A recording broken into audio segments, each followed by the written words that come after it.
check yours and see. I don't know. Did he say the little treasurer's room? Hello? Oh, it's on. Andreas, watch. It's Drew's.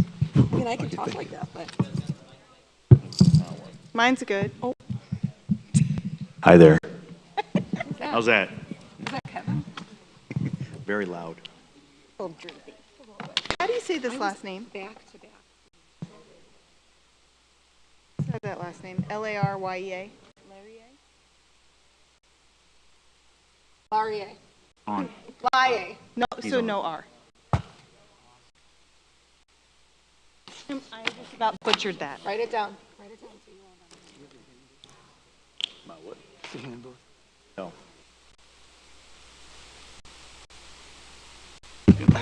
Here. I didn't bring it. IA. Okay. It's good. Okay. Thank you. Talk nice. I can edit this. Probably. Is it a PDF?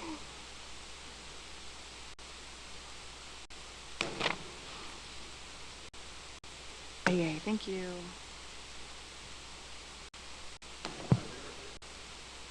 Really? Good. How you doing?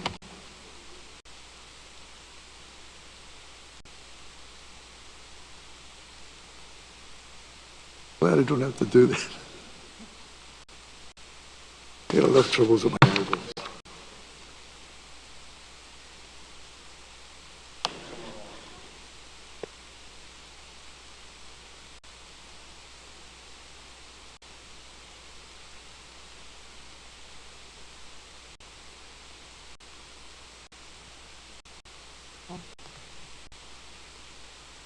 I'm not very prepared today. Me neither. I'm a mess. All right. But in such a good way, like a good mess. You know? I would say no. I'm like, I feel like I'm. It is what it is. I'll Ornery. just work my way through it. It'll be fine. Tell me when you're ready. My internet's working. Go and guest. Launchpad. Hi, CJ. You sneak in. Like 2 seconds ago. Batman. Is your microphone on?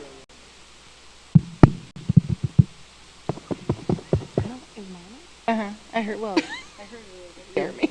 Not that time, but I heard Andre. Whenever you're ready, Mr. Cooper.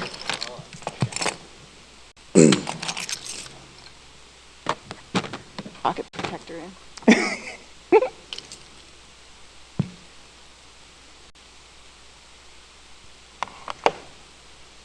Good? Yeah. All right. So we are going to call to order the Streetsboro City Schools Board of Education regular board meeting for May 11th, 2023. And have a roll call, please. Mrs. Bedford? Here. Mrs. Campbell? Here. Mr. Fulton? Here. Mr. Grimm? Here. Mr. Violi? Here.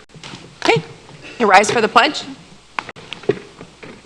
Pledge allegiance to the flag Of the United States of America and to the republic for which it stands, one nation, under God, indivisible, with liberty and justice for all.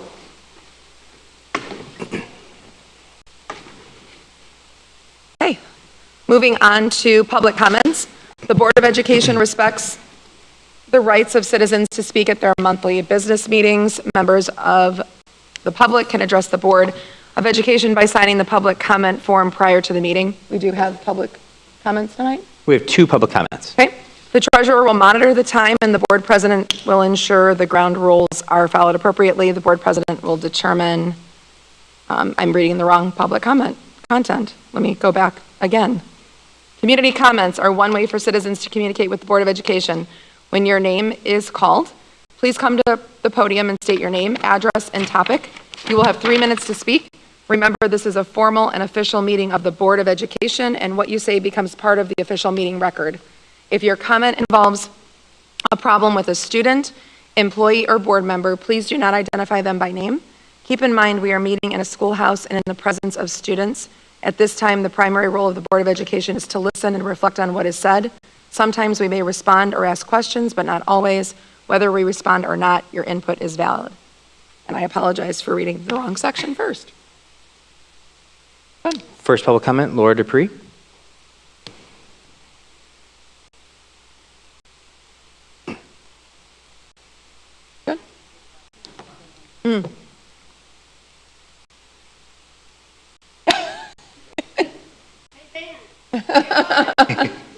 There you go.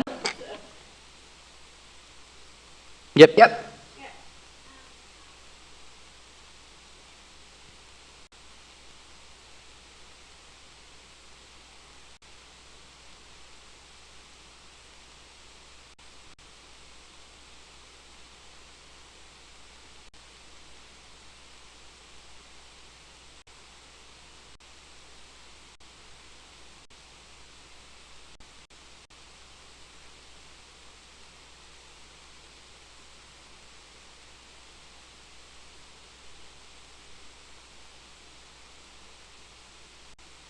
his band to thank him.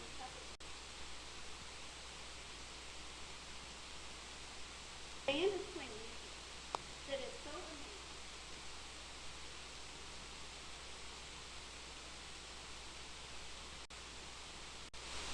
I also like to thank people for getting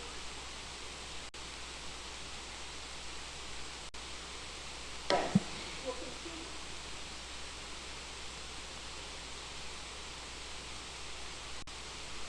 Also,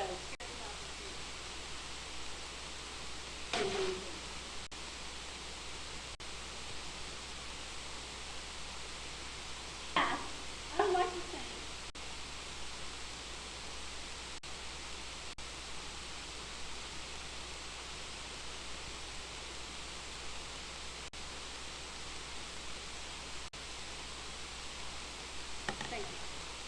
Thank you.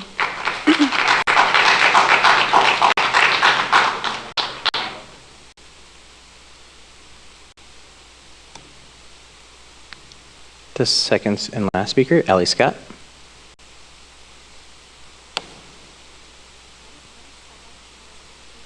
Phonic Drive.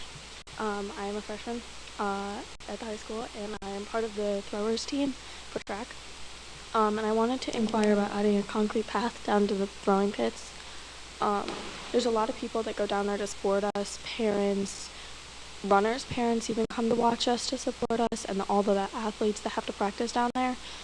But the path down there is mud, especially in March when it's super wet.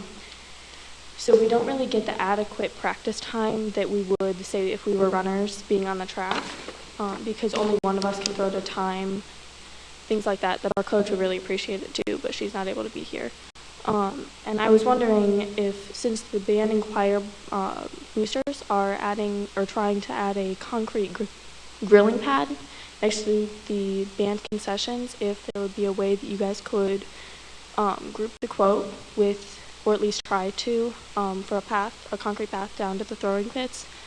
We have a seated thrower too, that she has to sit in a chair, obviously, that's specifically for throwing, and getting it down there is a real challenge because it's through mud and very little rocks from the original gravel path. And if concrete is out of the question, we would still appreciate new gravel, so that we can at least stand there without our feet soaking into the mud. But there's just so many people that try to come down to support us, and it's hard for them too because we all have throwing shoes and they're not exactly waterproof. So we end up like completely soaking into the mud. And the parents, it's hard for them to sit down there even with the bleachers, things like that. And then the bleachers start like sinking into the mud. So I was just wondering if that would be something to think about or try to add. Thank you. Thank you. That concludes public comment. Okay. So thank you to both that spoke. We'll definitely, obviously, Mrs. Dupree, thank you for taking the time and letting us know that your son is okay. And then also thank you so much for coming and telling us about the issue with the track. If that's, CJ, something you can take a peek at, look into. Great. So moving on to approval of minutes. It is recommended that the Board of Education approve the minutes from April as submitted. Motion to approve? We have a first. Is there a second? I'll second. I have a first and a second. Any discussion?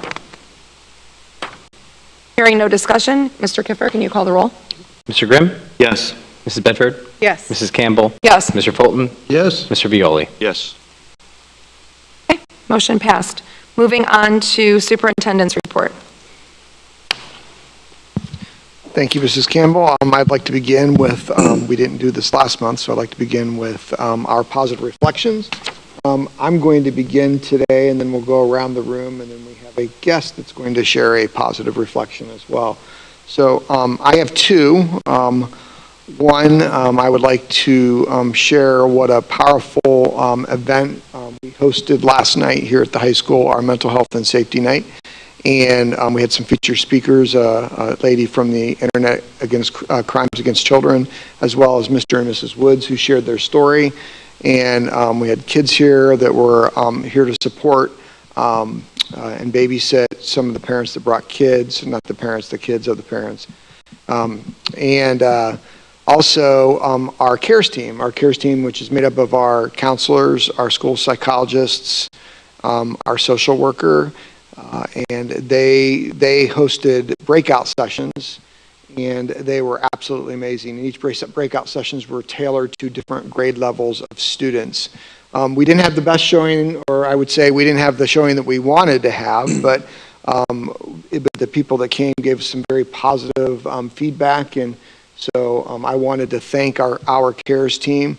I wanted to thank Mr. McCann, who did quite a bit of the legwork on this, and thanks to all the parents that attended and the students that helped support and I'd like to try and do that maybe at least 2, but maybe even up to 4 times next year, maybe 1 a quarter. So we're going to really look and trying to find ways to get more people here because it was a powerful evening. And then the second item that I wanted to talk about was that I wanted to thank both of our associations, our Teachers Association, along with our SSSPA, which is our Classified Association. We have been in contract negotiations for several days, and I'm happy to report for the first time in years that we have tentative agreements with both associations, and we did that in under 5 days with each association, and we're actually going to leave here hopefully with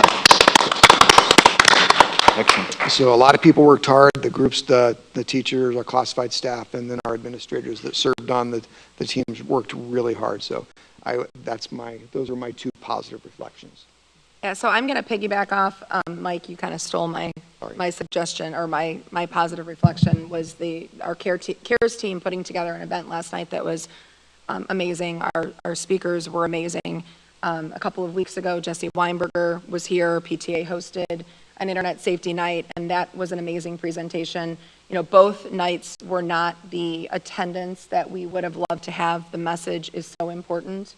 It's uncomfortable. The topics are uncomfortable, but they're necessary. And I am very happy to hear that we are going to look into doing more of those types of events to educate our parents and our families and our community. So, I'm going to piggyback off that too. So, one of the reasons I thought last night was so great, outside of hearing story, which was difficult, but needs to be heard, and it was the first time I've heard it.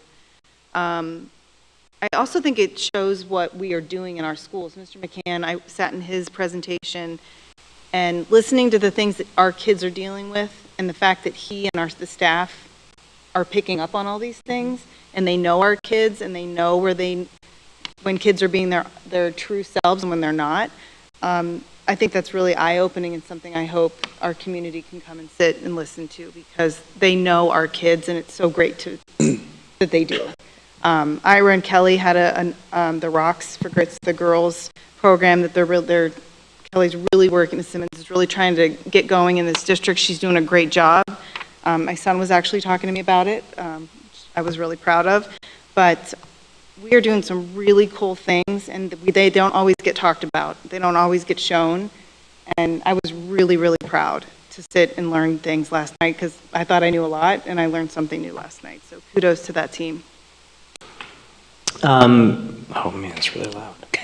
I am really grateful for the the staff at the tech house, and we're like a little family over at the tech house, and I'm very appreciative towards Linda, Sherry, Karen, Marlene, and Elena.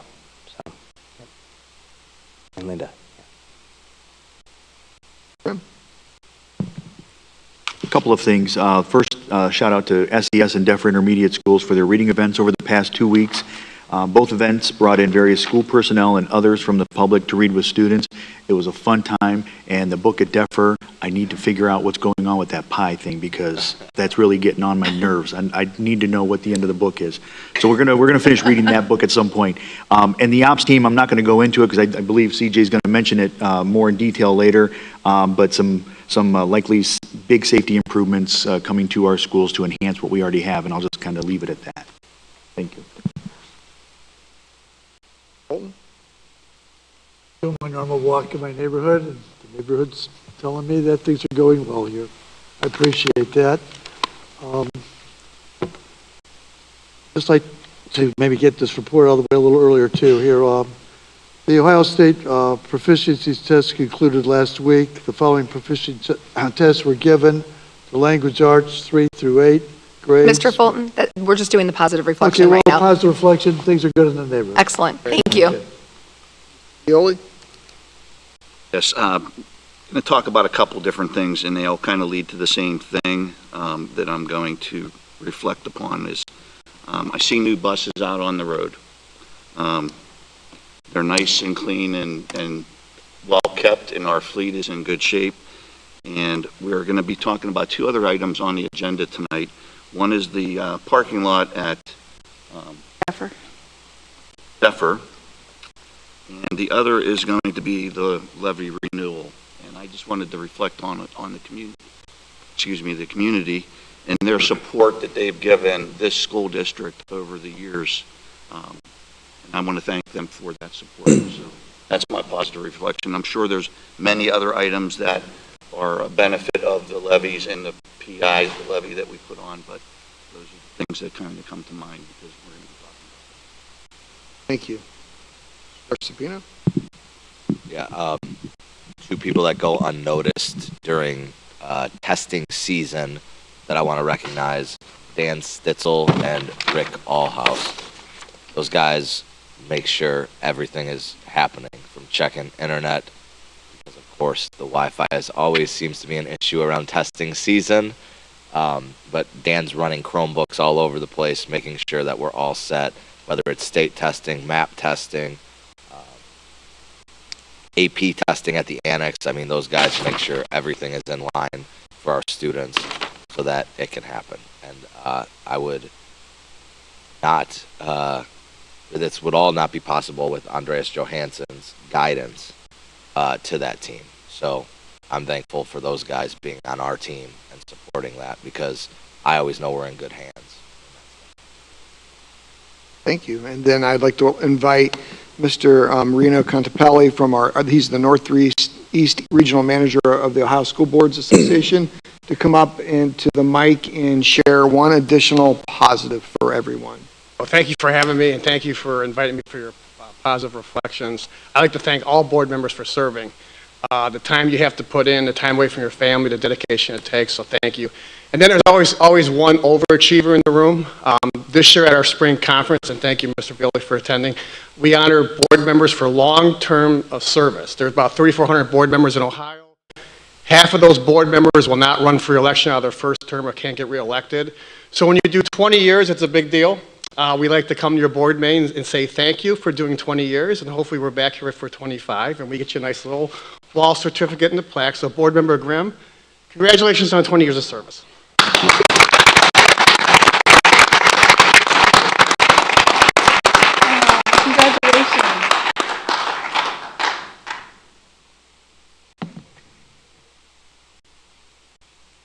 Surprise. Yeah, thank you. Mark Reno, thank you. Yeah. Thank you, Reno. I appreciate that. And I'll take it as a compliment that it was under the positives and not under under exclusive board action in executive session. So thank you for that. Well Appreciate it. deserved. Congratulations, Kevin. Thank you. Congratulations, Mr. All right, so moving on to my report, I'd like to invite our principals and staff members that are here from Streetsboro Elementary School and Depper Intermediate School, and they're going to present our Did You Know Tonight, positive things that are going on in our buildings.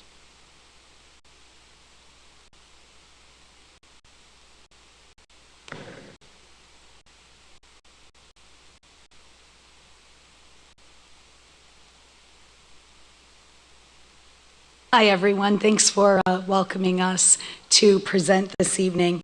One of the things that we've implemented, not only at SCS but Denver this year, was PAC's Good Behavior Game.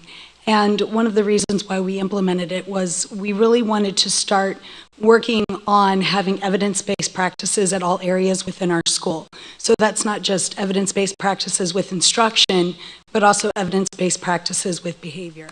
So everyone has a document, and I left some extra for any of the guests in the audience today, that really is a nice synopsis of what PAC's Good Behavior Game is. PAX is Latin for peace. Some people ask, what that's all about. But it is definitely evidence-based instruction to help children learn self-regulation as a Tier 1 global behavior management program within the entire building. So again, this is evidence-based, and based upon our current first grade enrollment, I approximated about 130 kids. If this plan is well implemented, the research studies have shown that it can have quite an amazing impact, not only on kids' futures, but also monetarily on cost savings for mental health services, incarceration costs. It really is powerful, and it is aligned to our state TFI for PBIS for the state of Ohio. So this is what we've been working on all year. We are collecting data frequently, monthly, looking at it, discussing it. So maybe by the end of the year, if you have an interest, you can meet with me, Michelle, Jen, and we can show you some of the impact that it's had on the culture and climate in our buildings. Snuck one in. Okay. I said this. Sorry. It's been a long day. So we really started the training a little bit late, mid-year, so we've been dabbling in it this year. So we trained our staff in October, and then DEFR jumped in because they were interested in what we were up to. And so they were trained in February. And then we also had a couple of our staff, Ms. Watkins and Ms. Hubbard, trained as PACS partners. So they will be people that will help us when we implement this fully next year with a coaching model with coaching cycles, so that we're all improving our practice in how we engage with kids, how we help teach appropriate behaviors, how we reward appropriate behaviors, how we track behaviors, and so when we do see students struggling, how do we mitigate those behaviors before it really becomes detrimental to their academic success. And like Gwen said, we definitely, we're hearing really great things coming from SES, especially from the teaching staff. So we definitely jumped on board because it'll be nice to have that consistency K-5. So the other thing we're going to talk to you about tonight are some reading initiatives that we have going on in both buildings. Again, a consistent K-5 type of thing that we do for literacy. At DEFR, we call it One Book, One School. At SES, they call it Right to Read Week. I actually talked to Missy Oyer this week, and I was like, why don't we just call it the same thing next year so that, the kids know what we're talking about when they switch buildings. But I'm going to talk to you a little bit about what that looks like. Mr. Grimm talked a little bit earlier because he's been a guest reader twice already since we started the book, which we really appreciate. So some background, the idea behind it is that it's a program for choosing a book for the whole school to come together and read and engage in lessons related to it. We choose things that have a social emotional theme, have some sort of lessons behind it that the kids can connect to. And it really fosters that sense of community within the building. And obviously the focus on literacy, because we want our kids to be readers for lifelong readers. So these are some of the books that DEFR has read over the years that they've been doing One Book, One School. Excellent books. So I'm sure you'll have access to this presentation if you want to check any of those out. They're great young adolescent books that our kids have really enjoyed. This one's an interesting one. So the first year that DEFR was implementing One Book, One School was when we shut down in March because of COVID. but they still implemented one book, one school. So teaching staff came in and still passed out books as parents drove through to get them. We had staff who were going to record themselves reading and pushed all of that out virtually to kids. So it got off to a really interesting start, needless to say. But in the time since then, we've been able to get back to like what we really want it to look like. So you can see some pictures here of some of the guest readers we've had. Missy Oyer, who was not able to be here tonight, otherwise she would be here with me as well. But she's really gone above and beyond when it comes to getting guest readers from police department, fire department, teachers from other buildings, board members, our administration team. So it's really been great for the kids to see all those people come in and see that they are also readers. We also planted a tree, much to CJ's frustration, not frustration, but we're always asking him. We're always asking him for something related to one book, one school. Anything for the kids. Exactly, anything for the kids. The asks sometimes are a little. Yes, the tree. We planted wanted the to tree. plant like a full-grown mammoth oak. I'm like, absolutely. So there's a baby tree outside near the 4th grade hallway that will grow Did into. they get a tree, Mr. Violi? You planted the tree. CJ's a dream And we even watered it so it didn't die in the sun. Correct. We appreciate that. We did not want it to die when you came back. That would have been tragic. All right, and then there's just a snapshot of our team. We have a committee that comes in early, throughout the year to meet to really put all of this together. I should have put some of the pictures in here of the assembly we had this year because that was a big deal. If you don't follow our DEFR Twitter account, there's some pictures and videos from the assembly that are pretty hilarious. All right, so I'll let Jen talk about SCS and how they've done their one book, one school, Right to Read Week. So for SCS's Right to Read Week, this year we did Friendship According to Humphrey, which after I read the book, I learned it was the second book in the series. So we actually went back and a bunch of people jumped in and we read a bunch of chapters. So the kiddos got to listen to the first book in the series before we read this one. So it was actually kind of nice because some of the kiddos would come up to me. They're like, I saw you reading today. I'm like, did I sound okay? Was it good? They're like, it was great. I'm like, awesome. So there's a whole series for the Humphrey books and they're super cute.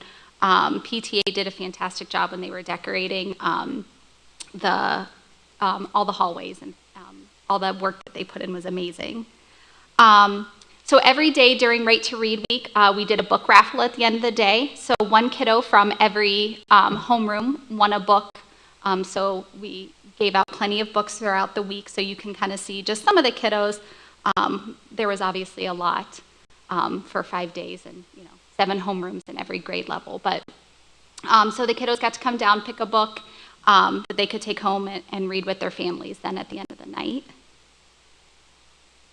We also had Jungle Terry come and visit us this year, which was pretty amazing.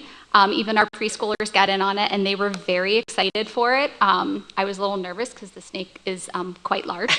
But the kids were very excited, and some of their faces start in the back of the pictures, if you can see them. Very excited for this. So it was great to have him come in and work with the students. Another thing that we did is we had family literacy night. So similar to DEFR, we have people come in and do some readings. We actually had one of our second graders who was very excited. He wanted to be a guest reader, so we kind of pumped up the kids all week. We're like, there's going to be a guest reader. You don't know who it is. It's another student. So by the end of the week of coming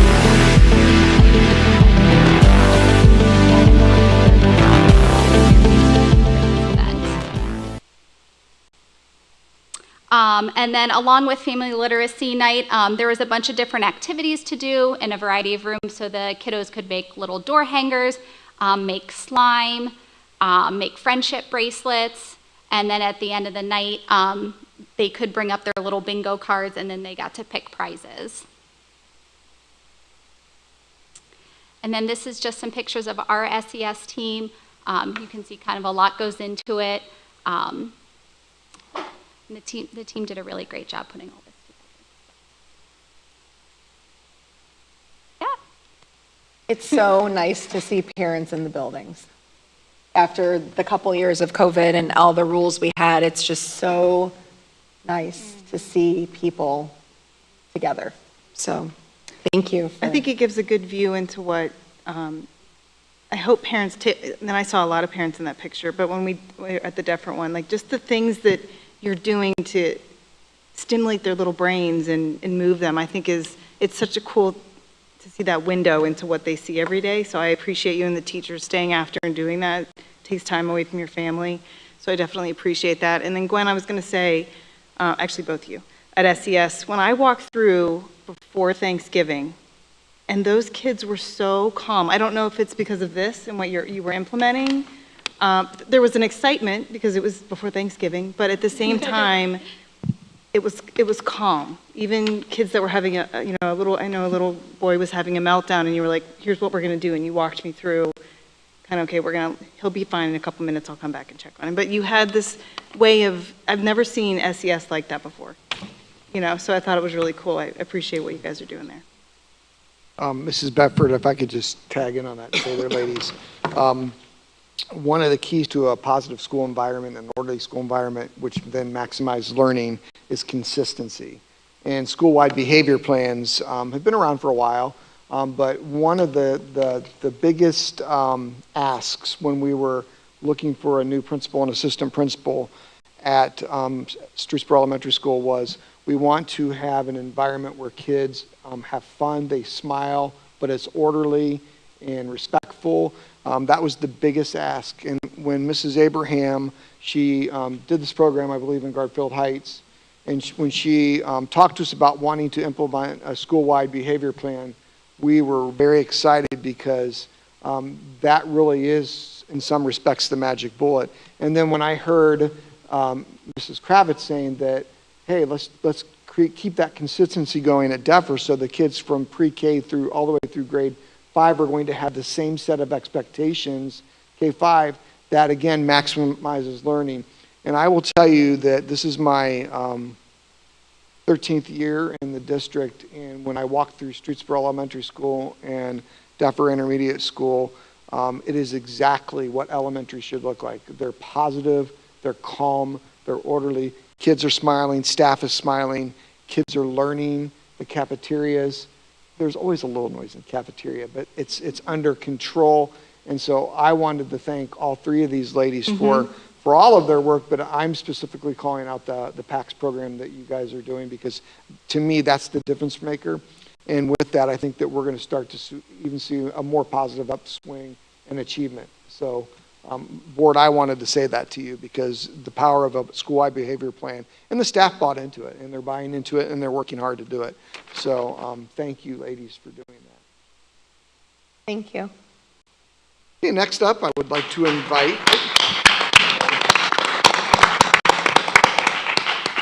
next, I would like to invite Mr. McCann to come up to the mic, and he is going to talk to us about our band program.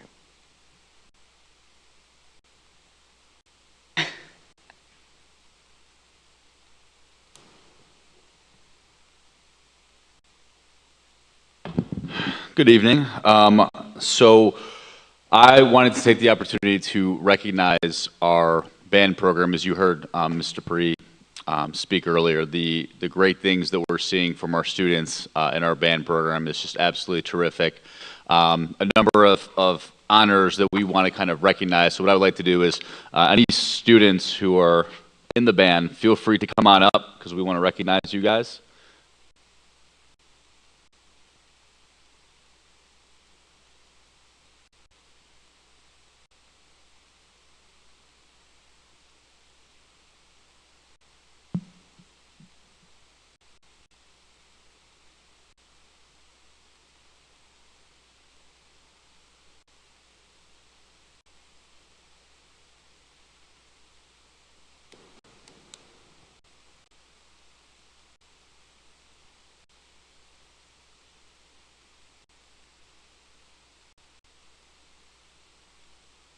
So I first want to recognize the band as a whole.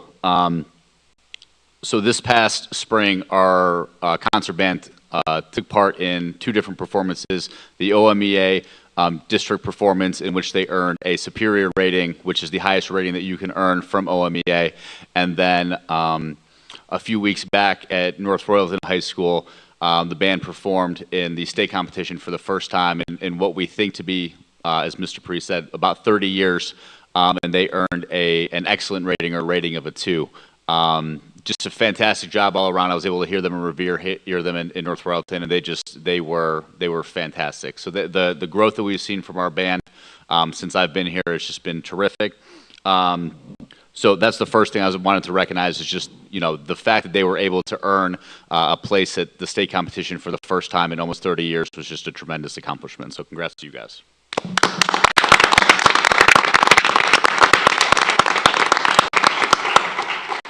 So second, we have a number of individuals that we wanted to recognize. So if I call your name, just raise your hand. I'm going to kind of go through this list, because if I came and gave you guys your certificates, we'd be here for like 3 hours with how long the list is. So what we're going to do is I'm going to call your name by each of the contests or honors bands that you performed at, and then Mr. Dawson will then give you guys your certificates tomorrow.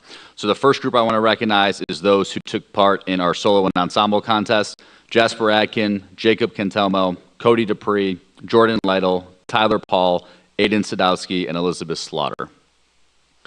Next, go ahead. Yeah. Next, those who took part in the ASBDA State Honors Band: Haley Carmen, Cody Dupree, Abigail Holmes, Jackson Calais, Sam Lobby, Tyler Paul, and Aiden Sadowski.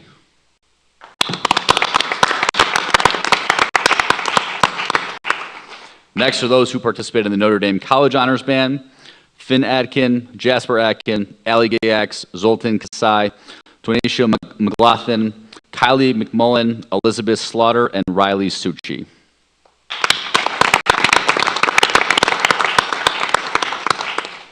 Next are those who participated in the Akron OBDC Honors Band: Jacob Cantelmo, Haley Carmen, Kendall Clark, Grant Miller, and that's it, my back. Next is the Kent State Honors Band, which was Haley Carmen and Cody Dupree. Kent State Youth Wind Symphony: Jasper Atkin, Haley Carmen, Cody Dupree, and Aiden Sadowski.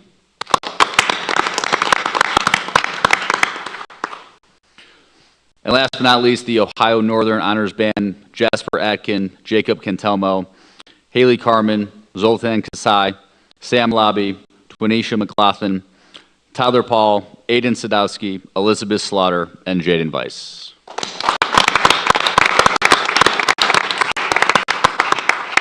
Lastly, we are not going to see it today, but I will make sure that all of you from the board and our central administration get it. Mr. Dawson passed along the video that our band created while they were at Disney, which was based off of Moana, right? So it was kind of like based off of the Moana soundtrack. So it's scenes from Moana with our band performing in the background. I was able to kind of view it right before the meeting tonight. It was fantastic.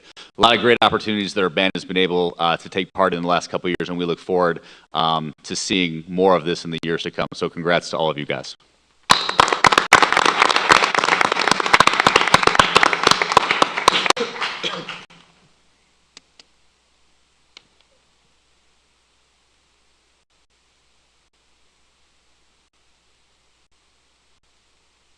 That concludes my report. Thank you, Mr. McCann. Thank you, band members, for coming tonight, and congratulations on all of your accolades. I don't see Mr. TV Paul. Is he in here? I can't see. Are any of our student leadership athletes that participated in the Student Leadership Conference here tonight? Okay, so they are not here, but I will just do a quick shout out. We had several members of our athletic leaders attend the MAC Leadership Conference, and they participated. It was a day-long conference where they were able to hear different featured speakers and focus on different leadership skills. We were going to highlight those students tonight, so perhaps we can bump that to June if it's appropriate. Yep. But I do Board, I think I did send out some pictures of that, or I tweeted out some pictures of that, so take some time to look at that, because it really is a really cool opportunity for our students. And our students, of course, as all of you would suspect, they really did a great job. They're some of the top students. And then finally, Board, I wanted to give you just a quick update. We have officially rolled out central registration in the district. So any new student that enrolls in the Streetsboro City School District will now, of course, they go to the building still, but they won't have to go to the building to register. They actually can go right to the website.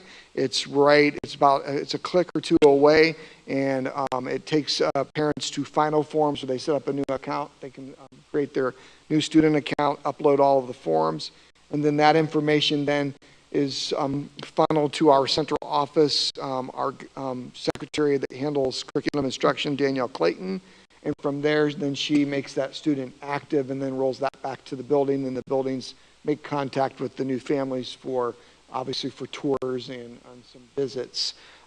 Most districts have already been doing central registration process for years, so we are finally to a point where we are doing that. If you want to see what it looks like, I would invite you to go to the webpage and follow the link for new student registration. And then you can actually, if you just give me a heads up first, if you want to go ahead and do it and enroll a student, and just make sure that you tell me so I can take that person back out. But if you want to go and just to see how intuitive it is, because it's actually a parent or a family can actually just do it from a smartphone. So it's that easy now to do. So this should save our building secretaries quite a bit of time, and where they can focus on building activities. And then we've designed a process that then we still welcome the families into the buildings, so we're not skipping that step. I think our building secretaries, once they get used to the change, because they've always had control of that piece, and it was very important to them, but it's going to free up potentially a lot of time, especially in the spring with preschool and kindergarten registration. And then we have a large influx of new registrations in July and August. So that's going to free our secretaries' time up. So I don't know if any of you have any questions about that, but that is officially online enrolling. It's nice to see that, because I know how much time the secretaries spend every year. That's great. That concludes my report. Okay. The battle of which of the next two reports will be longer. Mr. Kiffer. Nobody wants to talk about the length of mics? Listen, Give him a pass. give him a pass tonight. It was all good stuff. Wow. Not that, coming up is not good stuff. Length of my report, planting trees. What else could I get yelled at about? Sorry, Andreas. I'm like Darth Vader. I think that's yelling. Give us time. We'll find something. All right, I will try to be brief. All right, Don't lie. let's be real. Kyle, we've been waiting for this night I know. It's so patiently. Super Bowl. The Super Bowl happens for treasurers twice a year. I'll go through the general fund for April, and then I'll do the 5-year forecast that's updated twice per year. The April, let's start. This is Devers. I started at 6:28. Thank you. The April general fund activity, 5 years of activity.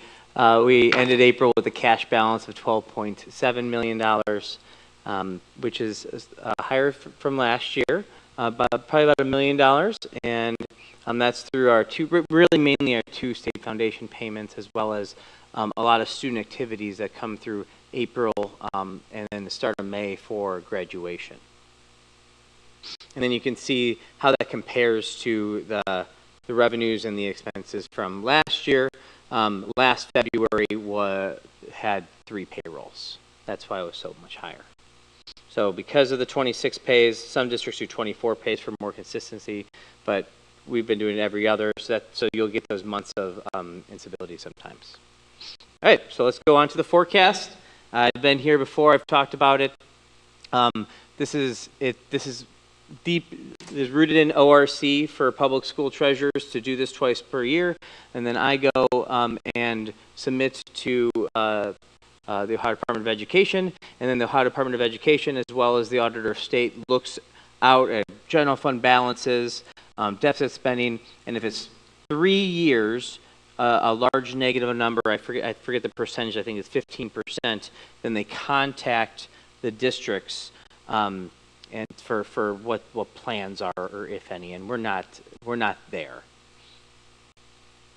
So before I get into it's a snapshot in time, especially with collective bargaining, it tells a snapshot of today, and the meat and potatoes of the forecast is the document that is loaded for you. It's 21 pages. It gives an economic outlook, histories. I try to be as detailed as possible so we can understand the financial past and the financial currently situation and for the future as well. And the 5-year forecast really helps the district be proactive to meet any future challenges.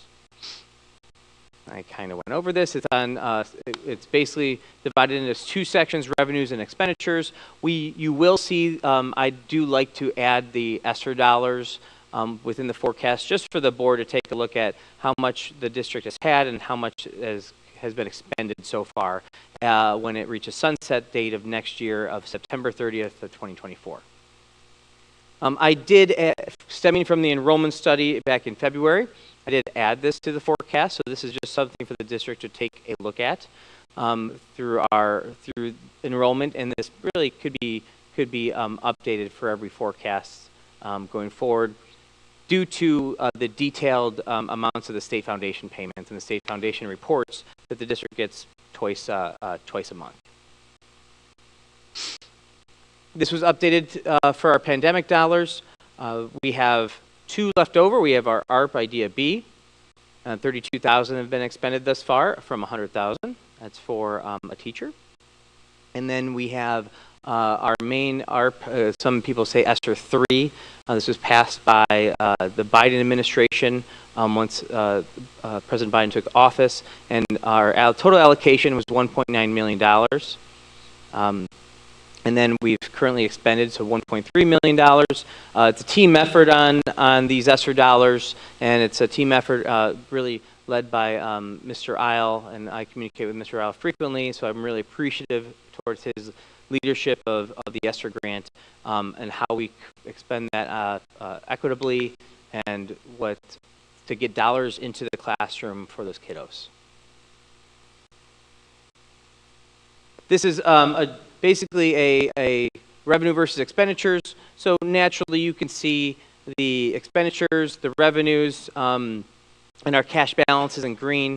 I will explain why there is a big dip in the cash balance in starting 24, but really 25, 26, because personally and what ODE kind of directs us to do is that we do not account or assume any renewals for that cash balance. So I'll get into that in a little bit.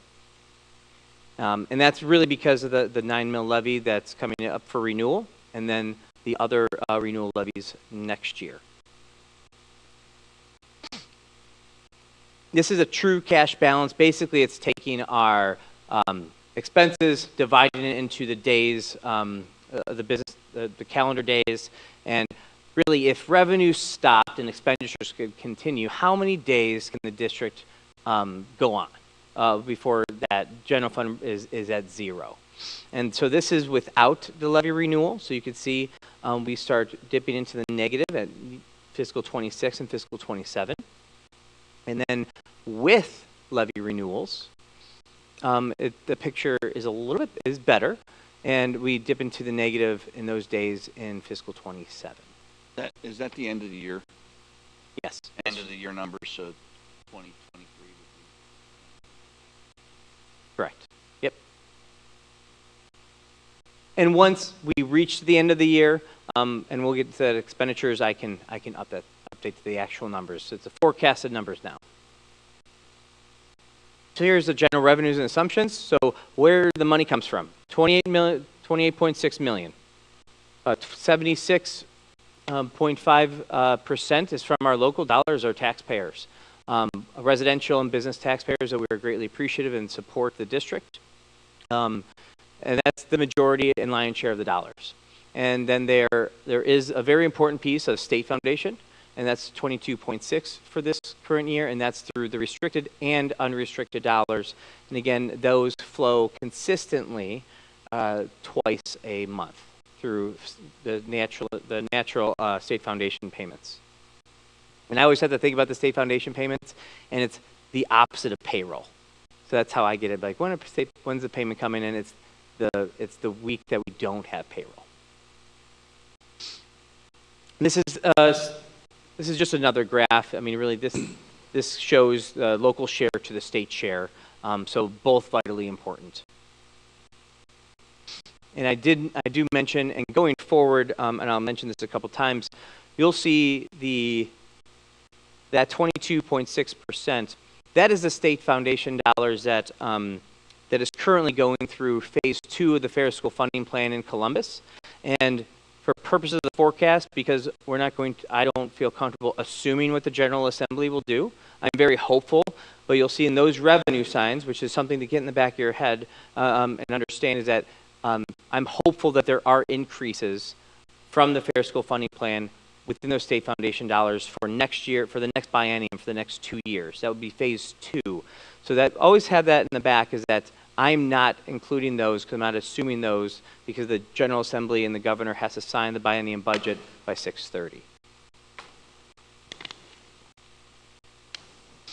So general revenue highlights going forward.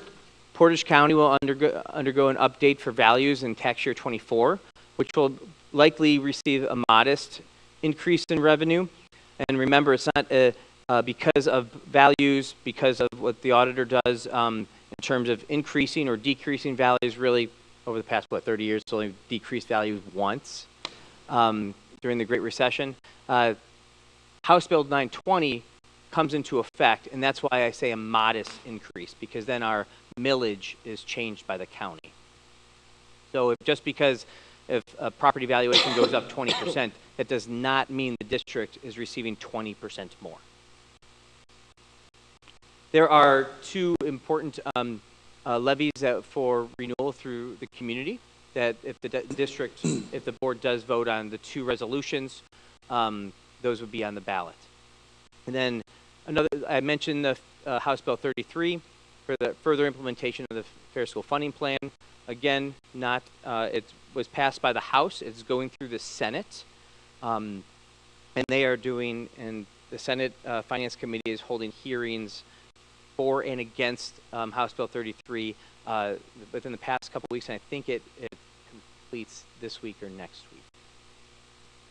And that means the next biennium, by law, has to start by 7/1. So as for revenues, now we go into expenses. So where the money goes, we have $28.6 million. The lion's share is salary and benefits, 84.36%. And then the next from the salaries to benefits is our purchase services.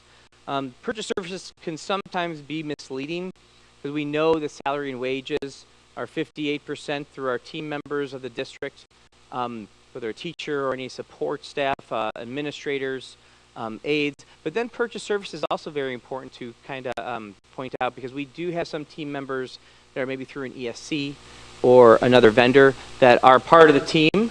They're not in the salary and wages or benefits, but we do cut those expenditures to those vendors on a monthly basis as well. And then we get to the smaller amounts of materials and supplies, equipment. Equipment at Streetsboro has really been, over the past number of years, through the general fund, almost at 0%, because we really, and this is through the great work of Mr. Scarsapino and the operations side, it's really through PI dollars. And then I added the total expenditures within the general fund divided by our kiddos, and that really gives expenditures per pupil, and that's a lot of a higher level metric that a lot of districts use in comparable districts, comparable counties. So I'll update this when our numbers are final, and I'll mention final of why it's not final. This is a forecast, but roughly around 15,000 per kiddo. And this is by object. This is just another. I really like this graph more, but some people do like the bar graph. And it says, it just gives another breakdown of wages, benefits, services, materials, capital, and as you can see, naturally through collective bargaining, naturally through the economy, that costs currently are rising. And then costs are rising. Here's just some general highlights that I've brought out from the forecast. We do have, as of through May, or it's really through April, I do apologize, we're in May. We have 20 staff members that have moved up in salary, and last year was 34, and the prior years were 7 and 7. So it's harder to forecast that. It's harder to pinpoint that, but that's why I have it on showing it during the forecast time. When we go to the right side to the benefits, in fiscal 23, this current year, we had medical increases of 5.5%, and then next year we received a rate and it's 10.9%. So I had that. So going forward. This is something that, as a treasurer, I'll admit if I get it right or if there's new information. Going forward, I had a year after year increase in health insurance of 8%. Due to our plan, talking to the experts that are in our consortium, really it's a more accurate picture to do 10% going forward. And that's something that I look at probably on almost a monthly, especially every 6 months. But then when we get to rate review within our consortium, really on that in April, March and April of every year.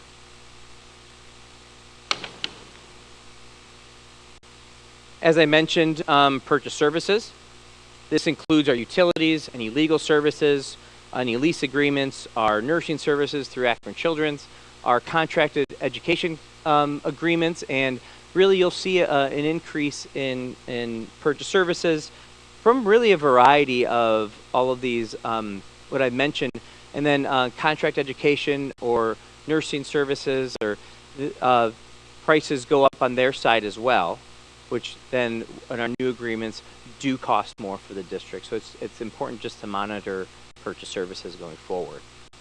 And then as a friendly reminder from the prior year forecast, when Governor DeWine took office, there was student wellness and success dollars before the Fair School Funding Plan. So there was money filtered into 467. With the Fair School Funding Plan, those dollars now are general fund dollars.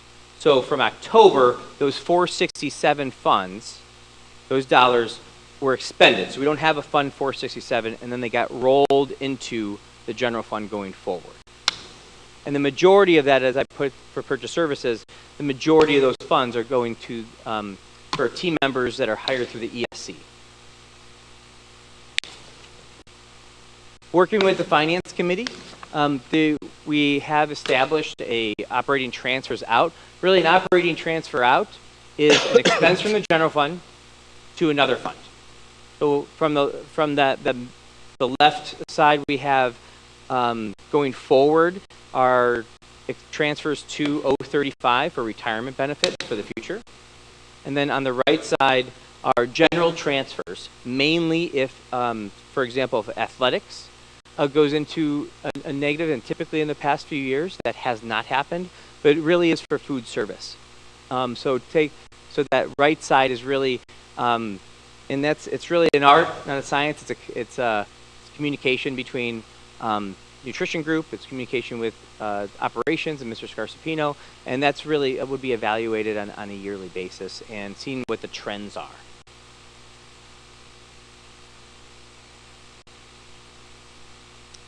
I mentioned a lot of these already. Financial items to monitor. Collective bargaining agreements for the next 3 years is that factors into the forecast. Enrollment trends. Our deficit spending begins in a small amount next year. Remember in the side of your head that we hopefully will receive more state foundation dollars. Modest increase in millages from the community for the triennial update. And then ESSER has a sunset period of 9/30 of 24. Here's the forecast summary. which is kind of a little snapshot of the entire forecast. So you can see expect really around a $1.1 million surplus for this year. And the reason why I said around is that sometimes it's difficulties within the treasurer's office is that I'm including $300,000 of encumbrances going into next year. But at this point, closing out the year, closing out the school year, and closing out the fiscal year, we have a lot of encumbered dollars. And I know that all of those encumbered dollars will not be spent, but it's hard to figure out what percentage won't be spent. So we're going to spend the next month and a half really getting into those encumbrances, closing out those old POs while we prepare for 7/1 of 23.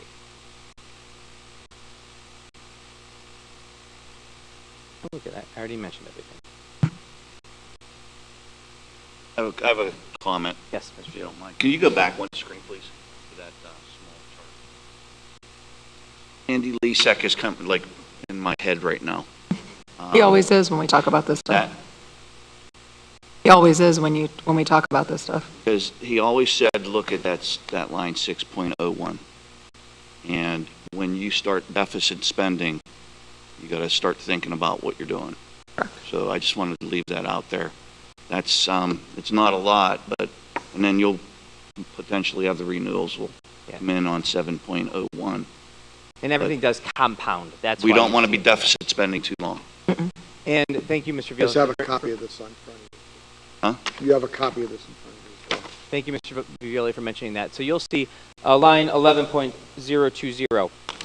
So just because of the nature of the forecast, and I do not include the renewals. So that is another part of the negatives in that 6.010.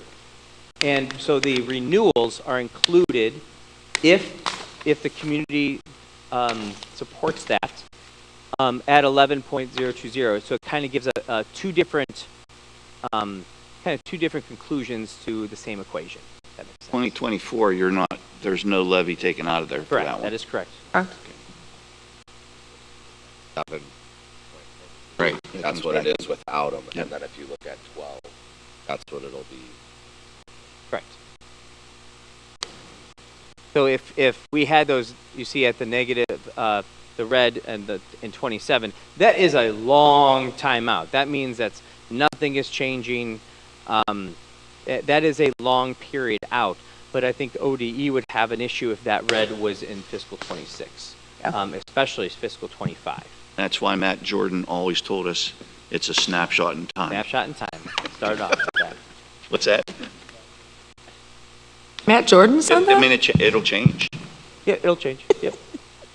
Well, and I think the one thing that I know was very eye-opening to me when I first started coming to board meetings probably 15 years ago was, we're looking at 86% of what we're spending is salary and benefits, which is normal in a typical company. It's your people cost you the most money, but we're getting 76% from our local tax base, from our property tax. And so the burden is on the community, obviously,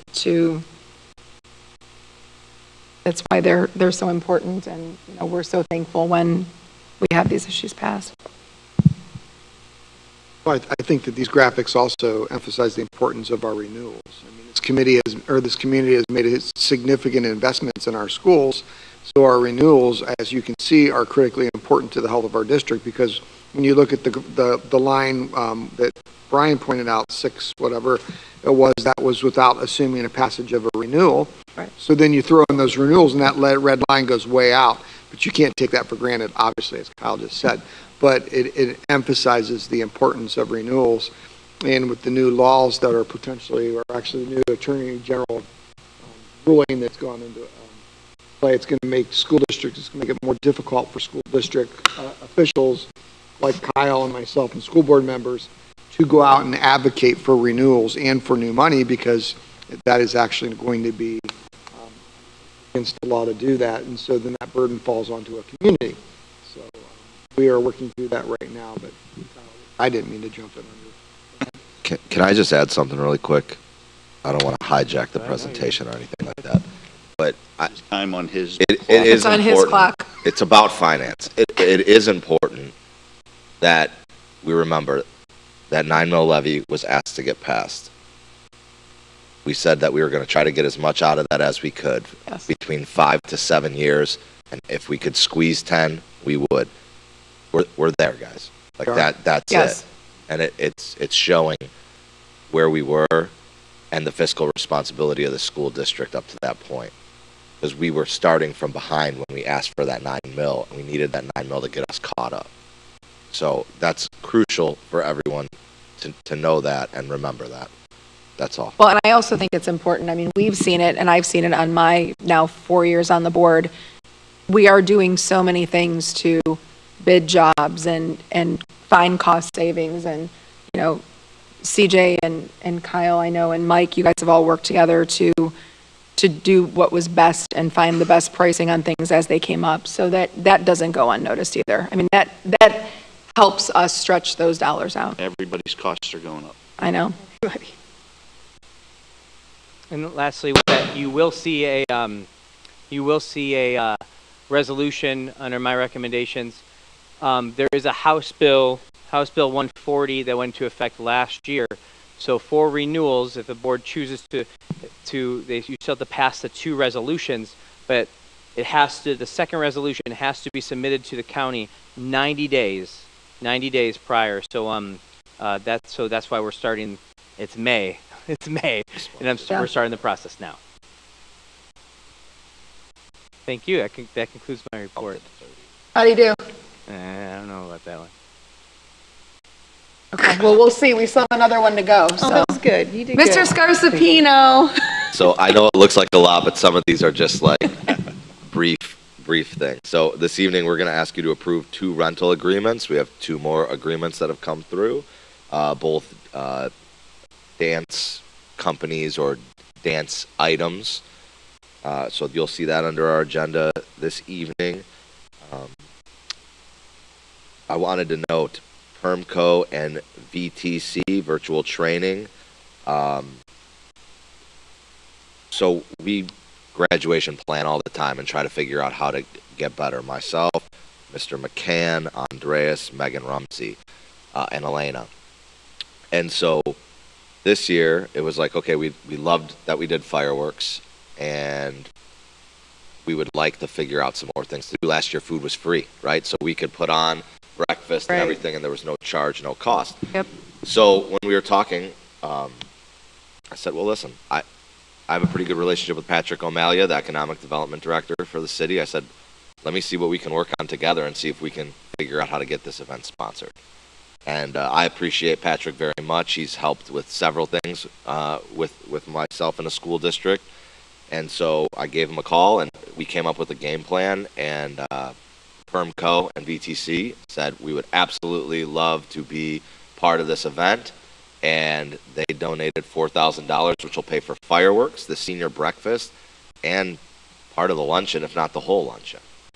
So graduation was sponsored by PermCo. So I want to recognize them as a business partner in the community, and they're excited to see what the future holds in terms of what else that they can get involved with at the school, and we've already had some preliminary talks, so excited to see where that goes. And thank you to Patrick for making introductions and helping with some of that, because it wouldn't have gotten done without him. Absolutely. So I wanted to make sure you'll see that on the donation list today, but that deserves special recognition to PermCo and VTC, because they didn't have to do that. So. Also tonight we're going to be asking for approval to move forward with the Henry Deffer project. So we did ask for permission to hire GPD to help with that. We've gone through the bidding process. We've gone through everything. Myself and Kyle had the bid meeting. Was it last week, I think? And so we'll be making the recommendation this evening for you to approve Chagrin Valley Paving as the contractor for that job. Go ahead. I have a question. I see it. I know the number was a lot higher. Yep. Are we getting everything that we wanted in that project? Yes, we are. So it was interesting because the bids ranged, right? So we saw some that were at like the 1.3, 1.4 number, and then we saw some that were middle, and then we saw some that were a little less. The beautiful thing about hiring GPD is they're at that bid meeting with us. They put out all the specs. They're looking at the bid packets to make sure it is going to be to the specs, which we were talking about. Then after the bid meeting's over, we then worked together and discussed to make sure that that was going to be the case with this company, that they understood the job. And then all references are checked, and you'll see GPD's letter of recommendation there for it.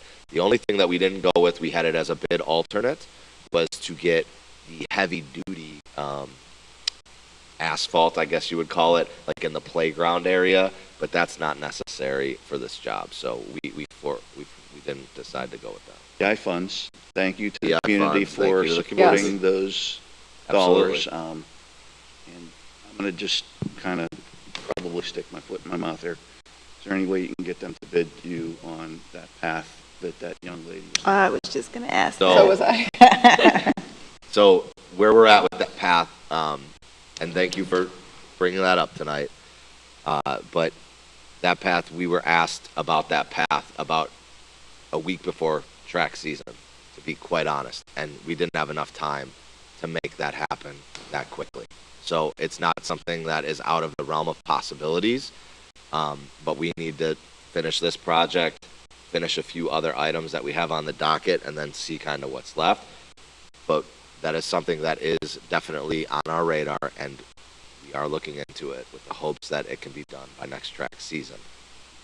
I think we should make the path the new sign. The path's the new sign. The path's the new sign, Listen, which we're gonna means do we'll whatever bring we it up can. every meeting until it's done now. Maybe we could find somebody to sponsor the path like we did Shelley for the baseball field. Yes. So we'll see. We'll see what we can do.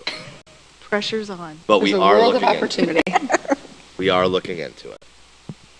Mr. Violi, I want to give CJ and his team and GPD a shout out though on that number, because when we originally started this, my prediction was 1.2 to 1.3 million dollars to have Duffer, because we have to go all the way down to dirt and redo the drainage, and when CJ and Kyle showed me after the bid opening what they came in at, I was absolutely amazed. That's, Because we how many expected buses can you get with that savings? quite a That's bit. pretty much when I look at it. Yeah. Nice job. So that I mean, was it a definitely huge, needs to- huge win. It does. It's bad. It It's needs needed done. done for a long time. Yeah. It is bad, and listen, we're going to make sure it's done properly, and Right. we have people there that are going to be looking at it the entire time that are experts in the field to ensure that. So we have ways to hold the company accountable, but then we have someone to hold accountable also, which is very important. Yeah. Done by start of school. That is all spelled out in the bid packet, so that should be done by that time. It was well aware to everyone in the meetings that that is the date. There is no continuation of that date. We would be willing to give them approval to work on weekends if that's what it takes, or whatever the case may be, even starting earlier in the day if they needed to. We're willing to listen to all of that, but the time frame's the time frame. The nice thing is we have assurance from GPD that when school districts go out to bid for something like this, the companies know. Yeah. Yeah. Like, that's the time frame, right? So they seem to try and get everything done. Now, this is a big job. So lots can go wrong, lots can go right. We'll keep you guys informed every step of the way. Not in my tenure here, but potentially for Grand Valley, something I think else. We did prior to, and it was right before the building project, the Sugar and Valley did, then Campus Elementary School, then they resurfaced Duffer, the old high school in Wheat. I don't recall anything issues-wise. And they got reference checked by GPD. GPD Well, I had saw people that. in their office that actually had worked with that company prior that gave them. I great appreciate reviews, that so. back work, because that's Mm-hmm. Yeah. Oh, yeah. There was no way we were going to hire Are they- anybody without it. Are they going to have a four-wheeler for Mrs. Kravitz to get back to the building? Pack house path. Okay. You can take Andreas' scooter. There you go. Yes. Parking will be at the tech house. Isn't there like a ditch there? You can build a bridge there. Yeah. So that's where we're at there. We'll be asking for that approval tonight. We're going to ask for about $900,000 to be approved, just because if we need some additional, we don't have to come back and do this all again. If we need more than that, then it needs to be a bigger conversation at some point. Okay. Digital sign update, so I don't have much to update there other than where I was last time. We are still waiting for the Daktronic quote. I'm not quite sure what's going on, but I have followed up several times, and so I have escalated that to the next level. That's where I'll leave it. Chromebook. Thank you. Yes. Chromebook purchase. So last month we approved Chromebooks, and at that meeting I was pretty transparent on where we were at. We were going to need additional. But we bought that company out of that model. Luckily, by the hard work of Dan Stitzel and Rick Allhouse, they found another company that had those models and negotiated the same price. So that was awesome. One thing to be aware, like this is a general fund purchase. We utilized our technology funds and just kind of moved money around to make it all happen. But it's important that we continue to support the one-to-one initiative because that's our textbooks now, basically. Like the Chromebook is that method of education. So we have to continue to make sure we support it. Next month, you'll probably see on here Dan Stitzel presenting the 5-year forecast of Chromebooks. Kind of keep everybody in the loop of where we're at and what's going on. Kyle got to see it a few weeks ago, but I knew tonight we would be forecasted out, so we figured we'd give it a month.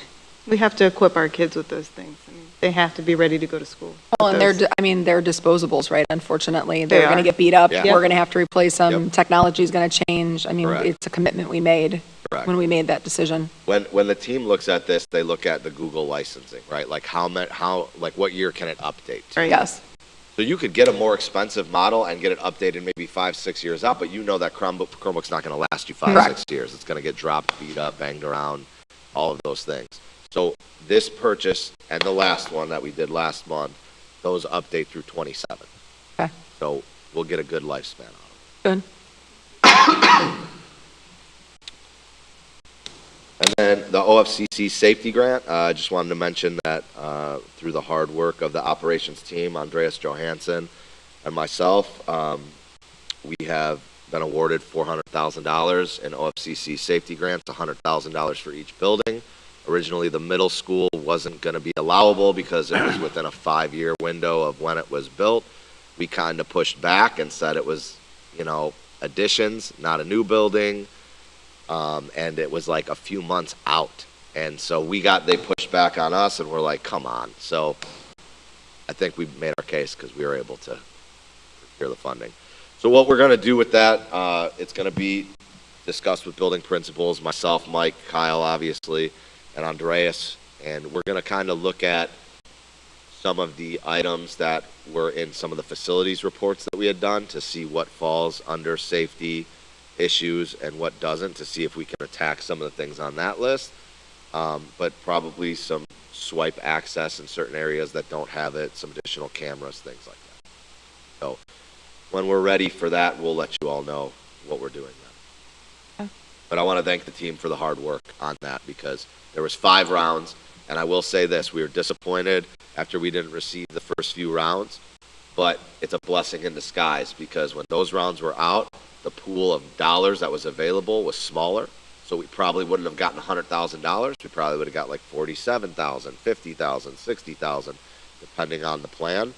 Because round 5 was the largest amount that they were giving out, we got the maximum amount that we applied for because it's a competitive grant. It's not like you just fill out a sheet Correct. and get it. It was extremely competitive. There was a ton of paperwork behind it, and the submittal process was difficult at that. I'll just leave it there, but it got done. Yeah, we appreciate it. Thank you. I mean, that's a Yes. huge win for our district. Absolutely. It is. Very excited about that. You will also see the Power for Schools agreement. So this is an agreement that we did 18 months or so ago that we got in early with the electrical aggregate through Ohio School Council. And it worked out well for us because prices skyrocketed in the energy market and we were able to get a good one. The Ohio Schools Council has negotiated another successful deal at a decent rate. And so the recommendation from all 3 of us in this room is that we move forward with that agreement. But it will be under the business office's agenda this evening. Yeah. Yeah. Thing. Yeah, it is. But It's the cost of I doing know business. what it is. I mean, I'm just, If we go out on our own, we probably are looking even paying probably about that much. at a worse rate. I would assume. Somewhere I in didn't that go back range. and look that much. So, but I mean, you could look at it, it was almost an 80% savings whenever we went to the, correct. but it's now with everything. Starting to Yeah, it's different now. It's 80% higher, But this is like but it's still good rate. a huge group of schools, so the purchasing power is there. So there isn't a better option for us to negotiate it on our own. We don't have any purchasing power in that space. Rates lasting. It'll be an 18-month agreement, I believe. Any other questions on that? And then Lemonade Day is coming up. Henry Deffer Lemonade Day, I wanted to point out, Saturday, May 13th, 10 a.m. to 12 p.m., 1 to 3, and 4 to 6 are the times. Businesses that are going to be a part of it: Twisted Scissors, Planet Fitness, Empire Game Center, Signature Smiles, Freddy's Frozen Custard and Steak Burgers, Dairy Queen, Art of Impact Salon, Young Explorers, Old City Hall, Big D's, Streetsboro High School, and the Camelot Welcome Center. So please go get some lemonade this Support these week kids. and teach the children about business. Mrs. Barnes, Mrs. Rimmel, the Deffer team, I've been hard at work at that. And again, shout out to Patrick O'Malia, because we asked the Deffer team, how can we help? Like, we want to help you with this event. What can we do to help? And the first thing we heard was, it's really hard to get the businesses to buy into this sometimes. So we said, you worry about planning the day, we'll worry about securing the businesses. Talked with Patrick O'Malia. He went above and beyond to send out some emails with myself on it and make the proper introductions so we could secure the locations. And we secured them probably in a week. Wanted to note that. City and school working together. Lemonade Day is a good day in Streetsboro. It is. My son was part of the first Lemonade Day back in the day at Deffer, so it's a great program, and it's wonderful to see how much it's grown. The food service report is on there, and take a look at some of the photos. It's my favorite. I have churros a, I and have the a burrito favorite bowl. photo of Matt that I will show you all later. Oh, is that next month? I was looking for the picture this month. I'll just give you a preview. He was in a blow-up frog costume for Right to Read Week at the elementary school. Excellent. A lot of planning goes into that with Rita Kroger. We sit down with Rita and we work through all that stuff and figure out what we're going to do. And so we planned this lunch, and he dressed up like one of the characters in the book, like he does every year. Last year he had me in a gnome costume and a tutu, which I think I have a picture with your wife dressed like that as well. But he was in his frog costume, and it was very warm, and he was getting lots of hugs. And so I walked away for a second, and I said, "Where's Matt? Where is he?" And so I'm looking, and Matt was getting free air conditioner in the cooler in the costume, and he didn't realize that I was like peeking through the window at him. And so I took a picture of him kind of like just standing there in a frog costume. So Listen, I'm coming to read next week on Wednesday. There better be a costume involved. Uh-oh. Oh, cool. Awesome. On Friday? Okay. Excellent. it's school, and it's supposed to be fun, and Yeah. and that's what So it's about. cool. So, and we're going to continue to do that. We're going to continue to push fun, whether people like it or not.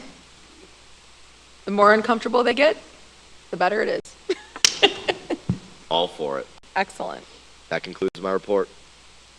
Mrs. Devers, who had the longer report? Oh, very nice. Who said school board meetings aren't fun? Well, remind us to share a video of Mr. Kiffer and his Boys to Men debut later, so we do have that to share with the Stop it. board. Excellent. All right, so moving on to board reports. Mrs. Bedford. Oh, okay, I have an athletic report. The OHSAA Regional Administrative Update Meeting was actually held here at the high school on Tuesday, April 25th, and there were about, Mr. T was saying, 258 attendees that included superintendents, principals, and athletic administrators. So that's really cool that we had it here. The pictures were great. He also put in here what Mr. Daba mentioned about the Metro Athletic Conference. They sponsored the leadership conference, and I do want to shout out to the kids. The pictures were great. I know the content was good that they were able to enjoy, and I think the bowling was probably awesome too. So congratulations to Ethan Laye, Carly Bedford, Jackson Gula, Sydney Abul, Sydney Carmen, and Preston Hopperton. So those were the 6 that were sent. Excellent. And so we'll talk about softball, baseball, and track. The softball team started off a little rough, but there are some great highlights within every season. And so far, the highlight for this season is they've got 4 ladies that are hitting over 400, and they're in their 2nd straight sectional final. So the team as a whole is hitting over 360. So it's always a little rough, but I think our JV team is also got some powerful girls on that team too. So we've got a bright future for softball. Baseball, the boys are 9-8, 6-6 in the league. Noah Newman has thrown 2 no-hitters, and I believe it is Jack Pinko has thrown. Okay, did I do it right? Okay, has thrown 3 shutouts. So fun stuff on the mound. And then track. This one will be a little bit longer. The boys are 6-1. The girls are 5-2. So the boys have won the Aurora Invitational, the Mogador Wildcat Invitational, and placed 2nd in the Austintown Fitch Optimistic Invite. And that's one of the largest in Northeast Ohio.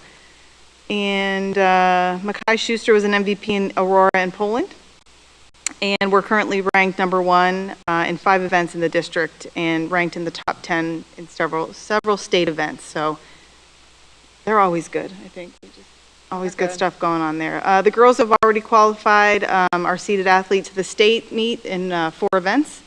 Melina Sobe has already broken Streetsboro's record again this season as well. And the girls have improved their league standing and have a chance for 2nd in MAC. So student athletes, wonderful things going on, so kudos to all of them.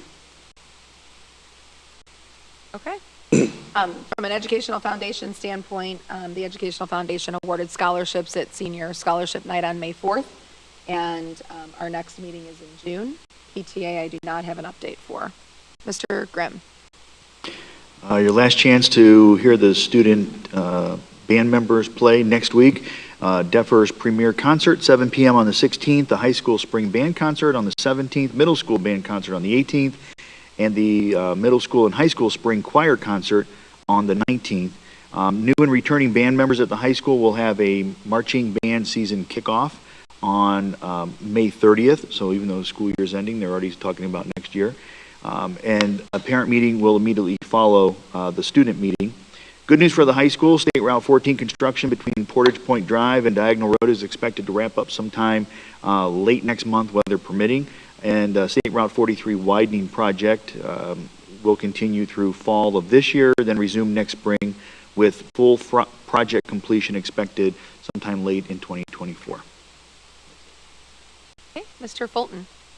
I have met and discussed the academics of our Streetsboro School District. April is known as testing month across the state for good reason. The state proficiency test concluded last week. The following proficiency tests were given: language arts, mathematics, these were 3rd through 8th grade, and science grades 5 through 8. High school end of course exams taken at high school included Algebra 1, Geometry, Language Arts, American History, and Government. Proficiency results will be posted May 16th for mathematics, science and social studies courses, English, arts. Scores will be available May 22nd. The spring map test, measure of academic progress, test in reading and math for K through 10 are being completed this week. These tests are designed to measure overall student growth regardless of where they started the year. The preliminary results of these MAP tests are overall positive. Lastly, the elementary teachers are completing the dyslexia screener test this week as well. The kindergarten students have responded incredibly well to the instruction using the University of Florida initiative, phonics curriculum. Resources the teachers implemented this year were under the direction of Mrs. Kroger, our elementary literacy coach. I was planning to give a more detailed data report at the June board meeting once all the results are in. Although the effects of the pandemic continue to be felt in many ways, the efforts made this year by our entire staff is helping students make up for the learning loss from a couple of years ago. Thank you, Mr. Al, for giving me this information. Excellent. I did want to ask, I heard that we have a new superintendent. I didn't catch his name for the state. I'm actually not aware of that. Sure it is. I heard on the news the other night that we have new CPO for Cleveland, but I wish the news media would tell me a little bit more about other things too, like the state, so I keep up with it. Thanks a lot, sir. Okay, Mr. Violi. Okay, I forwarded all of you the notes from last month's Maplewood meeting, and just want to update, June 1st is going to be the Senior Awards. It will be held at the Mack Center in Kent, and it starts at 7 p.m. And then I wanted to highlight something that I've kind of highlighted the last couple of years at the Maplewood restaurant. School's out for the summer barbecue, better known as the Meat Fest, right? Sure. So it's tomorrow's their last day. I know that they've changed the time frame from, I think it was 10:20, but it starts at 10:45 till 12:30. So if you get a chance to go out there, it is the menu reads "School's out for the summer barbecue," and I'm going to read the menu items on here, and it's all you can eat for $18. So if you get a chance to go tomorrow, you will eat well. It says live fire grilled ribeye, strip and tenderloin steaks, marinated flank steak, grilled salmon, crispy chicken wings, fried fish, seared rare ahi tuna, live fire grilled pork chops, smoked St. Louis spare ribs with house-made barbecue sauce, barbecue chicken, 14-hour smoked pulled pork, hand-patted burgers with all the trimmings, seafood, pasta, mussels, shrimp, venison burgers, barbecue beans, bratwurst, and caramelized onions, Italian sausage, assorted vegetables. You had to get your vegetables in there. Is there a salad? I just want to know if there's a salad. Baked Idaho potatoes, assorted fresh salads and slaws, assorted cookies, cakes, torts, brownies, tarts, and cheesecake. Holy cow, for $18. What time are we all going? It starts at 10:45. We should hire them for the senior. I just want to keep in mind, this is all put on by the kids in the culinary It's excellent. class, and they run that restaurant there. They do a great job. If you haven't gotten a chance to go to the restaurant, please take a day and go. And if you can't make it this year, go next year. They do a great job there, so, and the food's excellent. It's excellent, I can attest. And when you go with Mr. Viola, you get first pick at steaks. Isn't that right, Mr. Ballball? VIP. That's all I have to report. It's a lot of items on a menu, and you can have all of them for $18. All of them. All of them? All of them. Excellent. So there you go. That's And my the report. veggies. Thank you. Okay, moving on to consent agenda items. It is recommended the Board of Education approve the consent agenda items B through J. I'll move. Second, We have a first and a second. Any comments? just one, Mrs. President. And I meant to send this to an email earlier, but in the preschool, integrated preschool handbook on page 5, there's an old reference to masks, and that just should probably be updated. It references the 22-23 school year about mask and health department guidance, if they can just take a look at that. Everything else, I didn't see. I didn't see any other problems. Can we have that corrected? Okay. Duly noted. Any other comments? I will speak to the donations. Once again, thank you to PermCo for their donation to the district. I mean, and for the city's work in partnering with us, to Mr. Scarsapino, everyone who was involved in all of that. That's the school district and the city working together, which is what we all are striving for, and I think it's great. And also thank you to the other donors on the list. If there are no other comments or I discussion, just had one question. sure. Sure that it's not what I'm thinking, but it's reading and I just want to be sure about this. If a student is recognized for something and had to leave his school district as a single student to go someplace, and if he missed a day of school for that, would that student still get perfect attendance? Well, I think it's situational. If they go to represent the school district, then yes, they're going to still receive perfect attendance. If it's not an excused, approved absent by the school district, then no, they would not.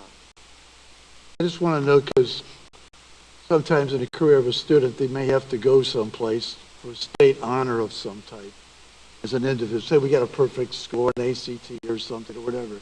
I just wanted to know that they didn't miss it. They then could get their perfect attendance award also. They would under get that scenario, Okay. yes. I just had a little question about it. In I said science it fairs, happened. when we send kids, we recently sent our STEM kids to compete at the Soapbox Derby Downs, and so those would all be school-approved days. So yes. I appreciate that. And, thinking about the Akron Soapbox Derby, that's big. Yeah. Okay, thank you. I appreciate that. Sure. Okay, if no other discussion, Mr. Kiffer, will you call the roll? Yes, Mr. Violi? Yes. Mr. Grimm? Yes. Mrs. Bedford? Yes. Ms. Campbell? Yes. Mr. Fulton? Yes. Motion carries. Moving on to superintendent's recommendations. Thank you. I have two. Item A, it is recommended the Board of Education approve the certified contracts for the 2023-2024 school year as shown below. I'll move. I'll second. Go ahead. We have a first and a second. Any discussion? Nope. Hearing none. Mr. Kiffer? Mrs. Campbell? Yes. Mrs. Bedford? Yes. Mr. Fulton? Yes. Mr. Grimm? Yes. Mr. Violi? Yes. Motion carries. Item B. Excuse me. It is recommended the Board of Education approve the classified contracts for the 2023-2024 school year as shown below. I'll move. Second? We have a first and a second. Any discussion? I do, and this is relevant to both the certified and classified contracts. We will probably not have you sign those tonight. Yep. Because we do have tentative agreements. They still need to be voted on by the board and by both associations, and those would reflect some dollar changes. Sure. So we're not going to make you sign them twice. But it's important to our employees to see that they're being removed for next year. Now, we did make Mr. Violi sign them twice, but we really like you. Can we give him the other copy and let him sign those, and then I'll sign the real ones? Sure. Okay. So I just wanted to make that clarification. I appreciate you. Excellent. Any further discussion? Hearing none. Mr. Kiffer? Mrs. Bedford? Yes. Mr. Grimm? Yes. Mrs. Campbell? Yes. Mr. Fulton? Yes. Mr. Violi? Yes. Motion carries. Moving on to treasurer recommendations. Few recommendations. It is recommended the Board of Education approve the May 2023 five-year forecast as presented and authorize the treasurer to submit the forecast to the Ohio Department of Education. I'll move. Oh, did I squeak? Sorry. Second? We have a first and a second. Any discussion? Hearing none. Mr. Kiffer? Mrs. Campbell? Yes. Mr. Grimm? Yes. Mrs. Bedford? Yes. Mr. Fulton? Yes. Mr. Violi? Yes. Motion carries. The last letter B, it is recommended the Board of Education approve the following resolution submitting the electors of the Streetsboro City School District the question of a renewal of all existing levy and the purpose of current expense pursuant to 5705-21 and 5705-25 of the Ohio Revised Code. I'll as move. attached. We have a first. Do we have a second? Second? We have a first and a second. Any discussion? So I'd just like to note that this is the 9 mill levy, correct? Correct. Okay. There's no further discussion. Mr. Kiffer? Mrs. Bedford? Yes. Mr. Grimm? Yes. Mrs. Campbell? Yes. Mr. Fulton? Yes. Mr. Violi? Yes. Motion carries. Moving on to Chief Business Officer's recommendations. Thank you. I have several this evening. It is recommended the Board of Education approve the purchase of 260 Asus Chromebooks and Google Chrome management licenses for $45,757.40. I'll move. Second. We have a first and a second. Any discussion? Hearing none. Mr. Kiffer? Mr. Violi? Yes. Mr. Grimm? Yes. Mrs. Bedford? Yes. Mrs. Campbell? Yes. Mr. Fulton? Yes. I And just to second confirm, licensing through 2027, correct? Yes. Well, it's, Yeah. as long as we can update, which Correct. is. Okay. Second recommendation of the evening, it is recommended the Board of Education approve the facility rental agreement between Streetsboro City School District's Board of Education and Studio Luminance as attached. Motion to approve? I'll second. We have a first and a second. Any discussion? Hearing none. Mr. Kiffer? Mr. Grimm? Yes. Mr. Violi? Yes. Mrs. Bedford? Yes. Mrs. Campbell? Yes. Mr. Fulton? Yes. Moving on, it is recommended the Board of Education approve the facility rental agreement between Streetsboro City School District's Board of Education and Dharmesh Singhavi as attached. I'll move. I'll second. We have a first and a second. Any discussion? Hearing none. Mr. Kiffer? Mrs. Bedford? Yes. Mrs. Campbell? Yes. Mr. Fulton? Yes. Mr. Grimm? Yes. Mr. Violi? Yes. Motion carries. A few more here. It is recommended the Board of Education approve and award the Henry Deffer Intermediate School asphalt pavement replacement project to Chagrin Valley Paving for an amount not to exceed $900,000. I'll move. I'll Second. second after Mr. First, second, and third. Any discussion? I'm just happy I'm reading well now. I was all messed up in the beginning today. Hearing no discussion. Mr. Kiffer? Mr. Violi? Yes. Mr. Grimm? Yes. Mrs. Bedford? Yes. Mrs. Campbell? Yes. Mr. Fulton? Yes. Okay, motion carries. And our final recommendation of the evening, it is recommended the Board of Education adopt the resolution authorizing the execution and delivery of a master electric energy sales agreement between Streetsboro City School District and Power for Schools endorsed electric supplier NG Resources LLC. I'll move. I'll second. We have a first and a second. Any discussion? Mr. Violi? Yes. Mrs. Campbell? Yes. Mrs. Bedford? Yes. Mr. Grimm? Yes. Mr. Fulton? Yes. Motion carries. Thank Moving you, on Board. to, oh, sorry. I was just, thank you, Board. That concludes my recommendations. I was on a roll there for a minute. All right. Okay. Roll New it out. business. Any new business? Any old business? Okay. Moving on to Board President's recommendation. It is recommended the Board of Education approve the resignation of Kyle Kiffer as District Treasurer, Chief Financial Officer, effective August 1st, 2023. Can I say no just to be a brat? You can say whatever you want to say. Yeah. Motion to approve? We have a first. Do we have a second?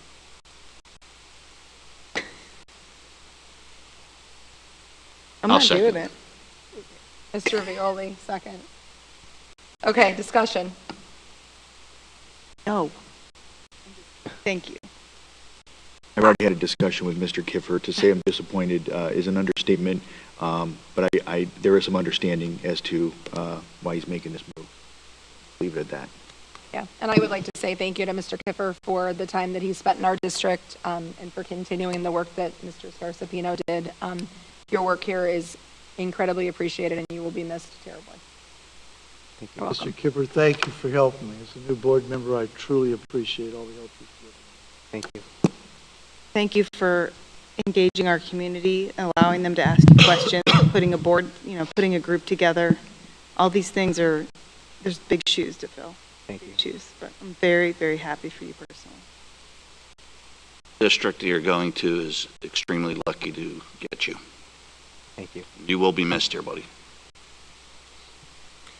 Okay, so because I don't want to cry, can we carry on for a vote? Mr. Grimm? Yes. Mr. Violi? Yes. Mrs. Bedford? Mrs. Campbell? Yes. Mr. Fulton? Yes. Okay. Get out. No, there's still work to be done. July 31st. Andreas, please escort this man out of the building. Andreas. Get out. Unfortunately, the motion carries. I hope that you do honestly know Yes. you will be missed and we appreciate you and your new district is incredibly lucky. I'm not going to miss you. We know. You don't miss anybody. Okay, moving on to executive session.